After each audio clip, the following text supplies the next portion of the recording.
Welcome to the deep dive. You and I are pretty familiar with, well, the heavy influence of ancient Greece and Rome on Western thought. Oh, absolutely. I've covered that ground before on the show. And if you are listening to this, you are probably already well-versed in how Athenian democracy, or, say, Roman law, shaped the modern world. Right, it's sort of the default historical narrative we all learn. Exactly. But the stack of sources we are looking at today is pushing us to look past the Mediterranean, much further east. Yeah, significantly further east. And quite frankly, it is challenging everything I thought I knew about the bedrock ideas of Western civilization. Yeah. I mean, when we talk about our concepts of a heavenly afterlife or our relentless drive for political and scientific progress. Or even just the stark cosmic battle between good and evil. Yes, these sources make a incredibly compelling, really undeniable case that the true birthplace of those foundational ideas was actually the ancient Iranian plateau. It's a profound shift in perspective. When you really dig into the intersection of these fields, it forces you to completely reorient how you view the intellectual lineage of human thought. It really does. And that is our mission for today's deep dive. We are exploring the seismic, often overlooked influence of ancient Iran on Western ideology. And we have a fantastic stack of materials for this. We do. We've pulled together some cutting-edge archaeological reports, linguistic analyses, primary source translations, and some incredibly rigorous biblical scholarship. All of it centered right there in the ancient Near East. Looking through these notes, the sheer scale of the influence is staggering. To set the proper context for you, we have to rethink how we visualize the ancient Near East entirely. We really need to stop looking at the civilizations stretching from the Iranian plateau, across Mesopotamia, and over to the Levant as isolated bubbles on a map. Right, they weren't just sitting in their own corners. Not at all. Instead, picture a highly active, high-pressure generative matrix of human self-understanding. This region was a pressure cooker of culture. And the crucial takeaway here is that ancient Iran was not just some peripheral neighbor hanging out on the fringes of Mesopotamian power. Which is how it's often portrayed. Exactly. But it was a formative, equal partner. The early urban cultures there were actively co-creating the frameworks of myth, ethics, and cosmology that would eventually define the Hebrew Bible. And through that, the entire Western intellectual tradition. Okay, let's unpack this, because to really get this, we have to literally redraw the geographical map in our heads. I was digging into the archaeological reports from our stack, specifically looking at the topography, and it corrects a very long-held misconception. The Zagros Mountains, right? Yes, the Zagros Mountains.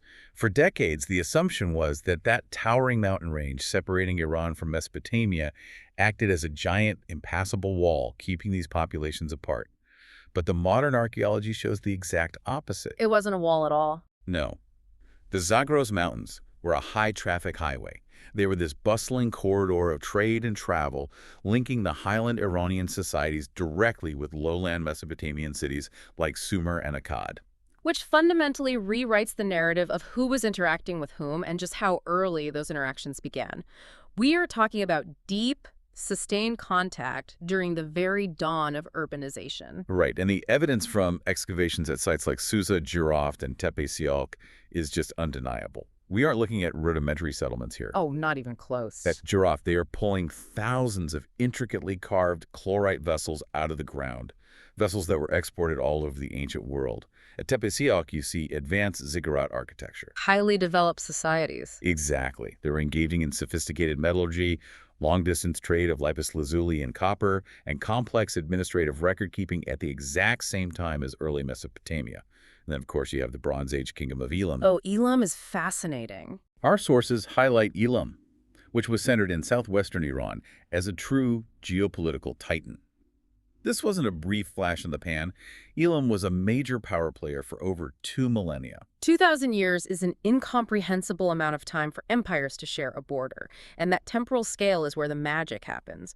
When you have highly advanced, complex regions rubbing shoulders for that long, you get a profound degree of cultural osmosis. It becomes an intimate, long-term entanglement. Precisely.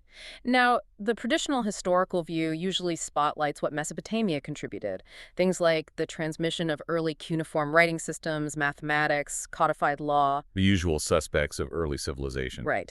But the Iranian plateau provided something equally vital: Iran provided the symbolic architecture. Because they had overlapping trade routes and parallel administrations, they developed a shared cultural vocabulary of mythic motifs and religious iconography. But let me play devil's advocate here for a second. Mhm. We are talking about 2,000 years of rubbing shoulders, but history tells us these ancient empires were frequently conquering each other. Oh, constantly. The Elamites famously sacked Babylon at one point and literally stole the code of Hammurabi. So, was this really a peaceful cultural osmosis, or was it more of a forced, violent assimilation? That is a crucial distinction to make. It was absolutely both. Warfare and conquest were constants. But in the ancient world, conquest didn't just mean burning a city. It meant integrating its gods, its scholars, and its administrators into your own empire. So it was an intellectual conquest, too. Exactly. When the Elamites brought the steel of Hammurabi back to Susa, they weren't just taking a heavy rock as a trophy. They were incorporating Mesopotamian concepts of justice into their own highland worldview. Whether through trade caravans or marching armies, ideas were constantly flowing back and forth through those mountain passes. They were full partners in forging what we now define as civilization. Here's where it gets really interesting, because that shared cultural vocabulary didn't just stay buried in the Bronze Age. It translated into ideas and even literal words that we use today. Let's look at the concept of paradise. Yes, the linguistics on this are incredible. I was reading through the linguistic sources, and the etymology of the word paradise traces directly back to Old Persian. It derives from the word paradisa, and when you look at what paradisa actually meant, it literally translates to a walled-in royal garden. It is such an evocative realization, isn't it? And it connects so deeply to how you and everyone listening constructs their worldview today. Think about the arid, harsh environment of the ancient Near East. Dust, heat, endless desert. Exactly. So a walled garden with flowing water channels, lush fruit trees, and cool shade, that was the absolute ultimate luxury. It was perfection.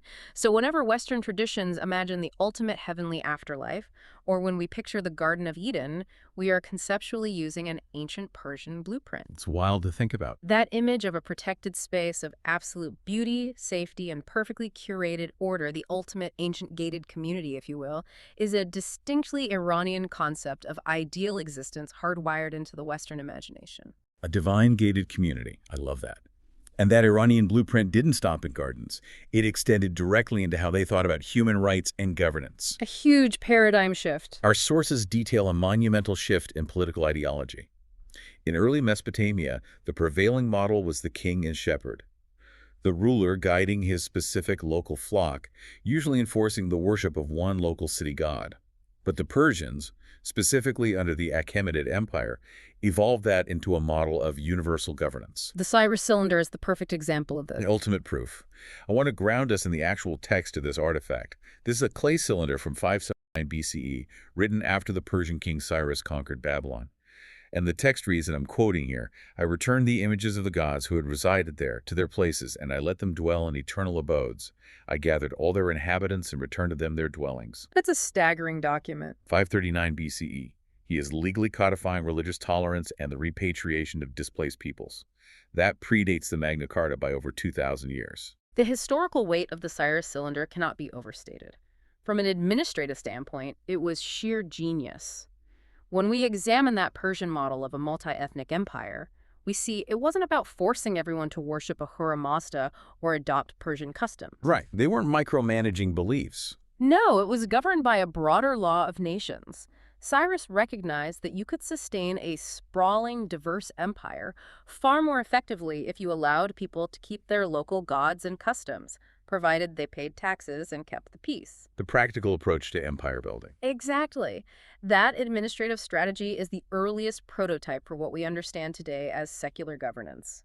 It is the revolutionary idea that the state can act as a container for diverse religious beliefs rather than an enforcer of just one. Which brings us perfectly to the next major shift in our sources, dealing with belief, morality, and how we view the universe itself. What's fascinating here is how the rise of the Iranian empires introduced a moralized cosmology that fundamentally shifted the direction of human thought.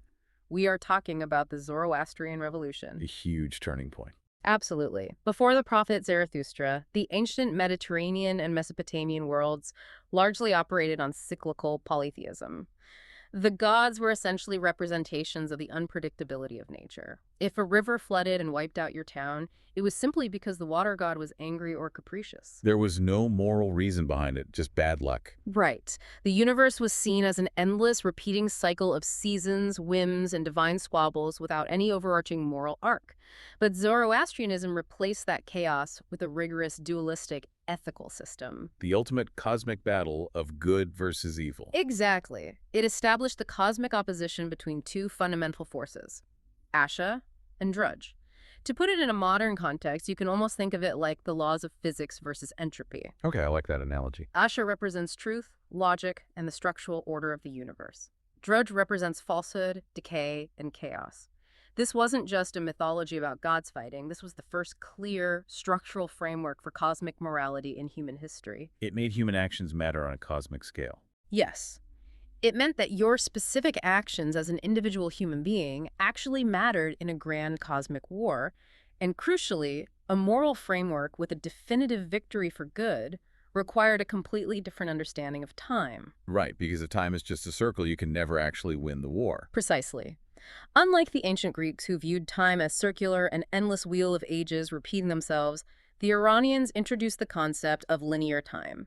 They reimagined history as an arrow, shooting forward toward a definitive, singular endpoint, a final renovation of the universe known as Freshokareti.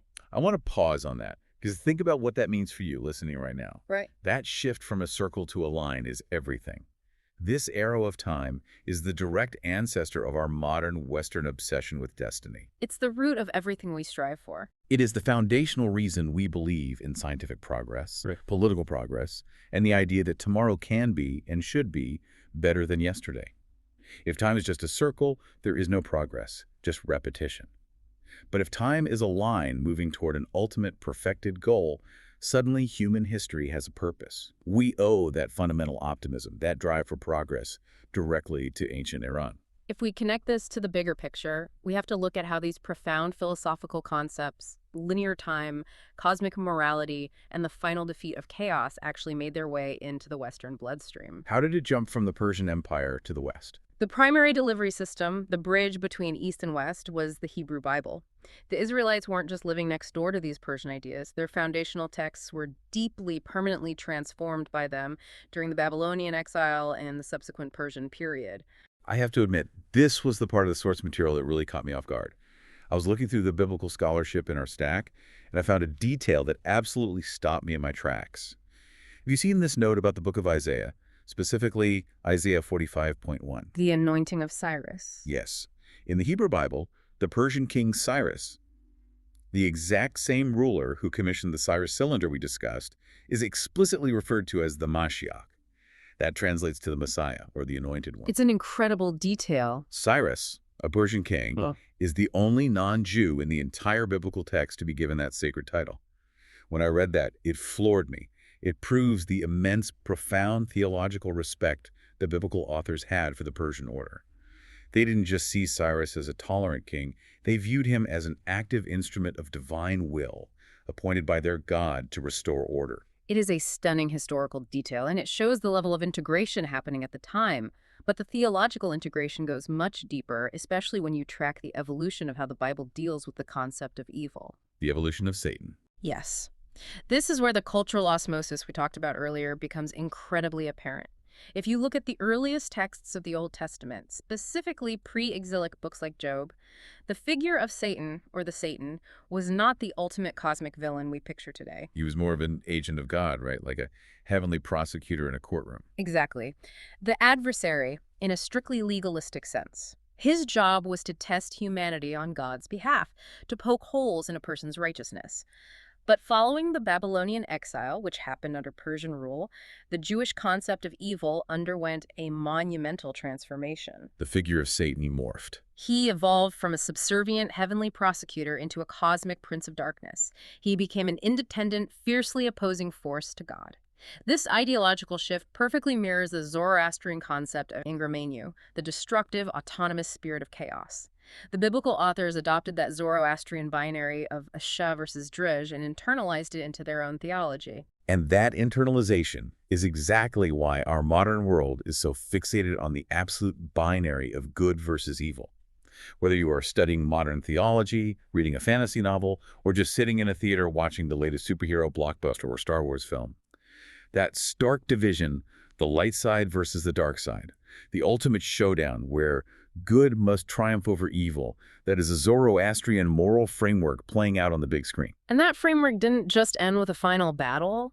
It culminated in a final judgment, which again draws its structural mechanics directly from the Iranian plateau. The Bridge of Judgment. Yes. In the Zoroastrian tradition, there is the concept of the Chinvat Bridge. This was a literal bridge of judgment that every soul had to cross after death. The texts describe it vividly. For the righteous, the bridge was broad and welcoming, leading to paradise. But for the deceitful, those aligned with Druj, the bridge turned razor-thin, dropping them into the abyss. That imagery is so powerful. It is. Furthermore, Zoroastrianism introduced the concept of the bodily resurrection of the dead at the end of linear time. So when you trace the structural framework of the Christian doctrine of the end times, the final judgment, and the cultural imagery of the pearly gates separating the righteous from the wicked, you are tracing lines straight back to those ancient Iranian concepts of sorting good and evil at the end of history. So what does this all mean? Let's take a step back and look at the grand synthesis of everything we've pulled from these sources today. We started by asking where the bedrock ideas of Western civilization truly come from. And the answer is pretty clear. Resoundingly clear. The foundational pillars of our thought, our relentless drive for scientific and social progress, our earliest blueprints for human rights and secular governance, and our deepest, most visceral moral binaries of heaven, hell, good, and evil were not born in the forums of Rome or the city-states of Greece. No, they weren't. They were forged in the high plateaus and river valleys of ancient Iran, in places like Elam and Susa, and organized by figures like Zarathustra and Cyrus the Great. Mesopotamia may have given us the cuneiform to record early laws, and Greece may have given us the vocabulary for democracy. But Iran gave us the symbolic architecture to dream of a better, more moral future. If we truly want to understand the West, to understand ourselves and the very architecture of our own minds, we have to first look east. This raises an important question, though. A final thought for you to consider, building off this profound legacy. Good? We've spent a lot of time discussing how the ancient Iranian arrow of time gifted the West with this glorious concept of progress and a linear destiny. It gave us the optimism that history is moving toward a perfected state. But looking critically at our modern world, one has to wonder, could that same brilliant philosophical invention also be the root of our modern exhaustion? In a society that is currently suffering from relentless technological acceleration, where there's this crushing, inescapable pressure of constant, unending forward motion and productivity, are we simply experiencing the ultimate, unintended consequence of abandoning the comforting, cyclical time of our most ancient ancestors? Wow. Now that is something to mull over the next time you feel like you are endlessly racing against the clock. Thank you for diving deep with us today. We'll see you next time.